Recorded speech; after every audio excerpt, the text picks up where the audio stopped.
At Thanksgiving, my husband's mom made a speech. We're grateful for strong family bonds, the kind that survive even temporary distractions. Then she looked at me. I raised my glass and said, "Cheers to distractions that get invited to every holiday." Thanksgiving has always been a big deal in my husband's family. His mother, Margaret, hosts it every year at her grand estate in Connecticut. The house is massive, with a long driveway, manicured lawns, and a dining room that could seat 20 people comfortably. She prides herself on tradition and appearances. This year, the tension was palpable. Ever since Daniel and I had our daughter, Lily, Margaret's controlling nature had intensified. She had opinions on everything from how we should raise Lily to how I should dress. It was exhausting. As we gathered around the table, Margaret stood up to make her annual toast. She raised her glass and said, "We're grateful for strong family bonds, the kind that survive even temporary distractions." Her eyes locked onto mine as she said the last part. I felt the blood rush to my face. Everyone else looked uncomfortable, staring at their plates or glancing around nervously. I took a deep breath, raised my glass, and said, "Cheers to distractions that get invited to every holiday." The room fell silent. Daniel squeezed my hand under the table, a silent show of support. Margaret's smile faltered, but she quickly recovered, moving on to carve the turkey. After dinner, as guests mingled in the living room, Margaret cornered me in the kitchen. "That was uncalled for," she said, her voice low but firm. "So was your toast," I replied, keeping my tone even. She narrowed her eyes. "I was simply acknowledging the importance of family." "By implying I'm a distraction?" She didn't respond, just turned and walked away. Daniel and I left shortly after, citing Lily's bedtime as an excuse. In the car, he apologized for his mother's behavior. I appreciated his support, but I knew this wasn't over. Over the next few weeks, I couldn't stop thinking about Margaret's comment. It wasn't just the toast. It was a culmination of years of subtle digs and passive-aggressive remarks. I decided it was time to take control. I started documenting every interaction with Margaret. I saved emails, text messages, and even recorded some of our conversations. I wasn't planning to expose her, but I wanted to understand her patterns and anticipate her moves. I also began strengthening my relationships with other family members. I hosted small gatherings, reached out to Daniel's siblings, and made an effort to be more involved. I wanted them to see me as a valuable member of the family, not just an outsider. In the spring, Margaret announced she was organizing a charity gala. She mentioned needing a keynote speaker with experience in community outreach. I saw an opportunity. I reached out to the charity board and offered my services pro bono. With my background in social work and public speaking, they eagerly accepted. When Margaret found out, she was livid. "You're overstepping," she snapped. "I'm contributing," I replied calmly. The gala was a success. My speech received a standing ovation, and several donors pledged significant amounts. Margaret was forced to acknowledge my efforts publicly. Over time, the dynamics began to shift. Family members started approaching me for advice, valuing my opinions. Daniel became more assertive, defending our decisions against his mother's criticisms. Margaret, sensing her influence waning, tried to regain control. She attempted to host exclusive events, deliberately excluding me. But Daniel refused to attend without me, and others followed suit. Realizing her tactics were failing, Margaret confronted me. "What do you want from me?" she demanded. "Respect," I replied. There was a long pause before she nodded, a silent truce forming between us. The following Thanksgiving, we hosted dinner at our home. Margaret arrived with a homemade pie and a genuine smile. As we sat down to eat, she raised her glass. "To family bonds that grow stronger through understanding and respect," she toasted. I smiled, clinking my glass with hers. The past was behind us and a new chapter had begun. I wanted to believe the peace would last. That maybe, just maybe, Margaret had finally accepted me. But in the back of my mind, I had doubts. I'd seen too much. I'd lived through too many fake smiles from her to trust a sudden change. It started small. Daniel came home one day looking confused. Mom wants to take Lily for a weekend. Just the two of them. That alone didn't bother me. But she had never asked for that before. Not once in 4 years. She was always the type to say kids needed their parents, especially their mothers. What's the reason? I asked. She said she wants to bond. Said she feels like she missed out. I didn't say anything out loud, but my gut was screaming. I told Daniel I wasn't comfortable with the idea. He understood. He backed me up. We told Margaret no. Her response? Silence. No guilt trip. No complaints. That silence was worse. A month later, Daniel got a new assistant at work. Her name was Chloe. Young, fresh out of grad school. Pretty in that overly polished way. Bleach blonde hair, fake nails, tight skirts, everything Margaret once complained about when talking about today's women. And yet, Margaret loved Chloe. They started having lunch. Just the two of them. Daniel thought it was odd but brushed it off. I didn't. Margaret had never shown interest in any of Daniel's coworkers before. Not even the ones he worked with for years. One afternoon, Daniel left his laptop open while putting Lily to bed. I walked by and saw his calendar. A dinner reservation titled, Dinner, Mom plus Chloe. I froze. I clicked the event. It was scheduled at a fancy restaurant. One we had our anniversary dinner at last year. Why would his mother and his assistant need a dinner together? I didn't say anything at first. I needed to be sure. I called the restaurant. Hi, I'm confirming a reservation for Thursday night, 7 p.m., under the name Daniel. They said yes. But it wasn't a table for 3. It was a table for 2. I hung up and sat down, shaking. My chest felt tight. Not because I thought Daniel was cheating, I knew him too well. But something was happening. Something that felt a lot like setup. When he got home that night, I asked casually, "How was dinner?" He looked confused. Dinner? I grabbed a sandwich from the deli. I stared at him. With your mom and Chloe? Now he looked really confused. What? That was canceled. Chloe had to stay late. Why? I showed him the calendar. His face went pale. I didn't put this in. I didn't even know it was still there. That's when we both knew someone else had added it. Daniel checked his calendar access settings. Only 2 people had permission to edit, his assistant, Chloe, and his mom. He asked Chloe the next day. She claimed she never added it. She acted surprised, but she stuttered. Her voice trembled. Daniel didn't believe her. When he asked Margaret, she denied everything. She looked offended. Hurt, even. Why would I do something like that, she said. But something in her eyes told the truth. She was setting me up. Why? I didn't know yet. 2 weeks later, I got a text from an unknown number. It was a screenshot. It showed Margaret texting Chloe, "Keep being sweet to him. She won't last much longer." I felt like throwing up. I texted back, "Who is this?" No reply. I showed Daniel. His face turned red with rage. He called his mom immediately. She denied it, said someone must have faked the screenshot. But Daniel had it verified. He asked a friend in tech who confirmed the number was hers. Margaret didn't apologize. She didn't even try to make excuses. She just got cold. She stopped coming around. Stopped calling. Sent gifts for Lily but refused to talk to me. Daniel was torn. Part of him still wanted to believe his mother could change. But he couldn't ignore the facts. I didn't push him. I knew he had to come to terms with it in his own time. But I wasn't done. I had a plan. One weekend, while Daniel took Lily to the park, I decided to clean out the hall closet.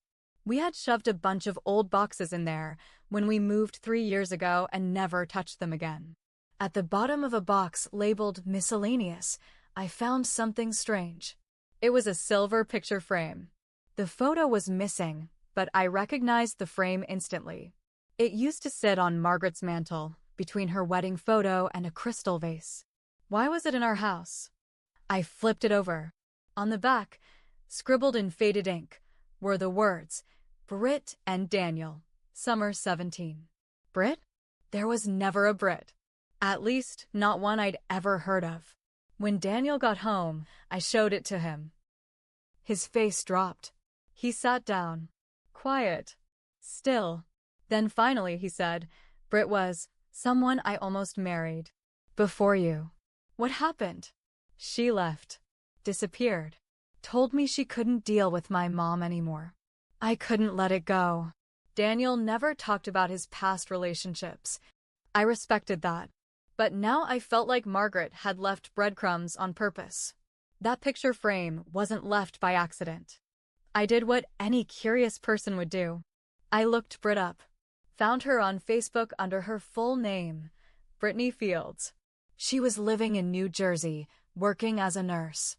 No public posts. But I saw enough to know she was real and alive. I messaged her. Polite. Non-threatening. Just, hi, I'm Daniel's wife. Would you be open to talking about something? It's not what you think. She responded 2 days later. Britt agreed to talk over the phone. I waited until Lily was asleep and Daniel was out running errands. Her voice was calm, tired, but clear. I left because of Margaret, she said. I wasn't weak. I was scared. Of what? Of what she's capable of. I didn't breathe for a moment. Britt told me things that made my blood run cold. Margaret had once sent anonymous letters to Britt's boss, accusing her of theft. She accidentally bumped Britt's car in the parking lot after an argument. She even paid someone to follow her for 2 weeks. She warned me that I would never last, Britt said. She said Daniel belongs to her. That I was just a phase. I told Daniel everything. Played the recording with Britt's permission. Watched his face shift from confusion to anger to complete disbelief. I always thought Britt left because of me, he whispered. No. Your mother made her run. Daniel sat with that for hours. He didn't speak. Didn't eat. Just sat. Later that night, he said, I need to confront her. He called her.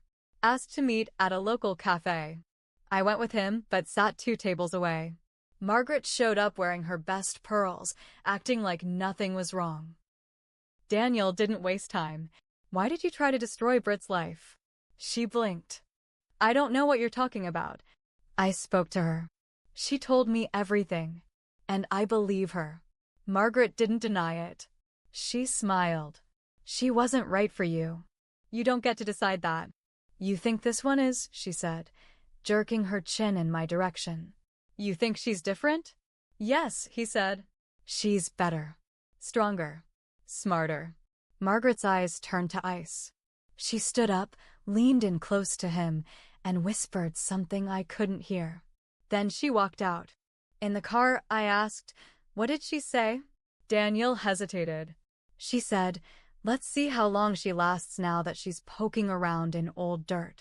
That night, I couldn't sleep. Something about that whisper chilled me more than anything else. Margaret wasn't just bitter. She was planning something. A week later, I got an email from a major nonprofit based in Boston. A job offer. Executive director role. High salary. Big benefits. But I never applied. I showed Daniel. He raised an eyebrow. You think she's behind it? I don't know. But it doesn't make sense. I replied to the email, asking who referred me. They responded, your mother-in-law, Margaret Allen. She was trying to get me out of state, out of his life.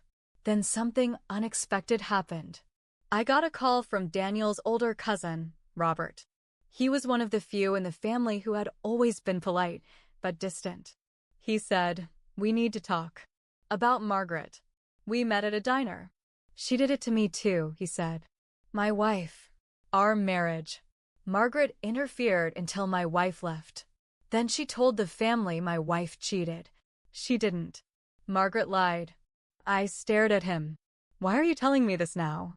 Because someone in the family finally has the guts to stand up to her. After meeting with Robert, I couldn't sit still. If Margaret had destroyed more than one marriage and almost ruined mine, there had to be more. I went looking. Robert said Margaret kept a drawer locked in her home office, even when guests came over. She called it her archive. Old photos, letters, family stuff, supposedly. Daniel agreed to help.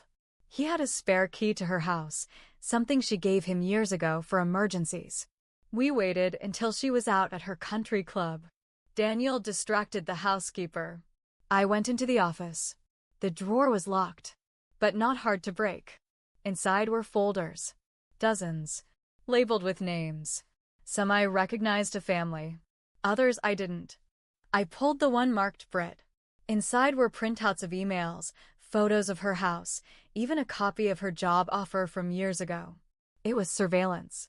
Like she was building cases against everyone. And there was one with my name too. I opened mine. Inside was a photo of me from 5 years ago. At a bar, laughing. With my ex-boyfriend. Just a drink. Harmless. I was with coworkers that night. Margaret had written, "Still in contact with X," across the top in red pen. There was also a printout of a Facebook comment I made under a parenting article where I disagreed with a popular method. She wrote, "Unfit mother?" It was clear. She had been collecting dirt, or trying to make me look bad, in case she needed it. I felt sick. Daniel said we had to bring it all into the open. No more games. We gathered everyone. His siblings. His cousins. Even Margaret's sister. We laid it all out on the table, literally. We printed the emails, the photos, the calendar entries, the screenshot from Chloe, everything in the folders. Then we read her texts out loud, including the one where she told Chloe she won't last much longer. The room was silent. Some cried. Margaret walked in halfway through. She saw the papers, the faces. She froze. Then she laughed. A cold, bitter sound. "You think this is betrayal?" "No. You are the ones who turned against me." She started walking out. Daniel stood up. "You're done, Mom. You're not part of our lives anymore. Don't contact us. Don't come near Lily. This is over." She didn't respond. 2 days later, her lawyer sent Daniel an email saying she'd removed him from her will. We laughed. We didn't want her money. 3 months passed. Quietly. Peacefully.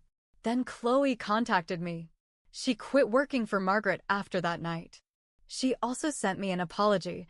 I got caught up. I wanted to impress her. I thought she could help my career. I was wrong. She also included one more thing. A recorded voicemail. Margaret whispering, "Get close to him.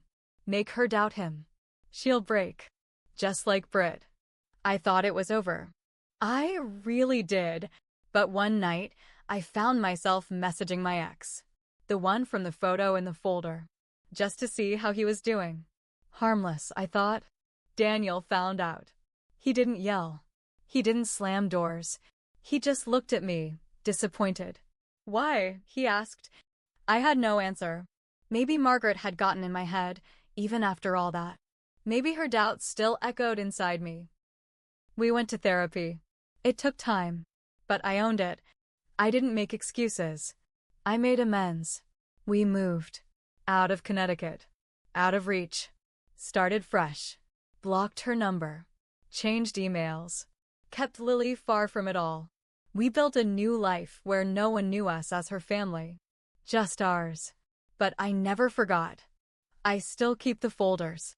All of them. Because people like Margaret don't stop. They wait. They watch. And I'll be ready.